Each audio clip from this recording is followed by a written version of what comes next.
بسم اللہ الرحمن الرحیم۔ آج ہم اس ویڈیو میں عشق رسول صلی اللہ تعالیٰ علیہ وسلم کے عجیب واقعے کے بارے میں جانیں گے۔ اس سے پہلے اگر آپ نے ہمارے چینل کو سبسکرائب نہیں کیا ہو تو سبسکرائب کر دیں۔ تو چلیے شروع کرتے ہیں۔ شیخ الاسلام حضرت علامہ ظفر احمد عثمانی رحمۃ اللہ علیہ فرماتے ہیں کہ میں اس زمانے میں حج کے بعد مدینہ منورہ گیا۔ ہم لوگوں نے کھانا کھانے کے بعد دسترخوان کو لے کر ایک ڈھیر پر جھاڑ دیا تاکہ روٹی کے بچے ہوئے ٹکڑے اور ہڈیوں کو جانور کھا جائے۔ تھوڑی دیر کے بعد جب میں اپنے کمرے سے باہر نکلا تو یہ دیکھ کر حیران رہ گیا کہ ایک خوبصورت 9 سال کا بچہ ان ٹکڑوں کو چن چن کر کھا رہا ہے۔ مجھے سخت افسوس ہوا۔ بچے کو ساتھ لے کر قیامگاہ میں آیا اور اسے پیٹ بھر کر کھانا کھلایا، کیونکہ میں ایسی ہستی کے شہر میں تھا جو غریبوں کا والی اور غلاموں کا مولا تھا۔ میرے اس برتاؤ کو دیکھ کر بچہ بے حد متاثر ہوا۔ میں نے چلتے وقت اس سے کہا کہ بیٹے، تمہارے والد کیا کرتے ہیں؟ اس نے کہا میں یتیم ہوں۔ میں نے کہا بیٹے میرے ساتھ ہندوستان چلوں گے؟ وہاں تم کو میں اچھے اچھے کھانے کھلاؤں گا، عمدہ کپڑے پہناؤں گا، اپنے مدرسے سے تعلیم دوں گا۔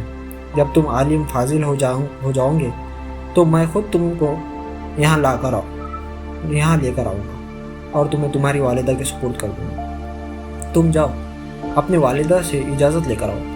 لڑکا بہت خوش ہوا اور اچھلتا کودتا ہوا اپنے والدہ کے پاس گیا۔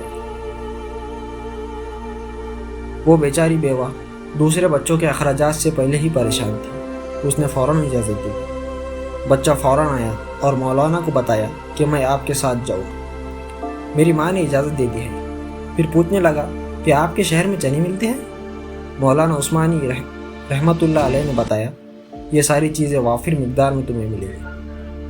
مولانا کا بیان ہے کہ میری انگلی پکڑے پکڑے مسجد نبی صلی اللہ تعالیٰ علیہ وسلم میں وہ میرے ساتھ آیا اور ٹھٹک کر رہ گیا۔ سرکار دو عالم صلی اللہ تعالیٰ علیہ وسلم کے روزے مبارک کو دیکھا اور مسجد کے دروازے کو، اور پوچھا کیا کہ بابا یہ دروازہ اور روزہ بھی وہاں ملے گا؟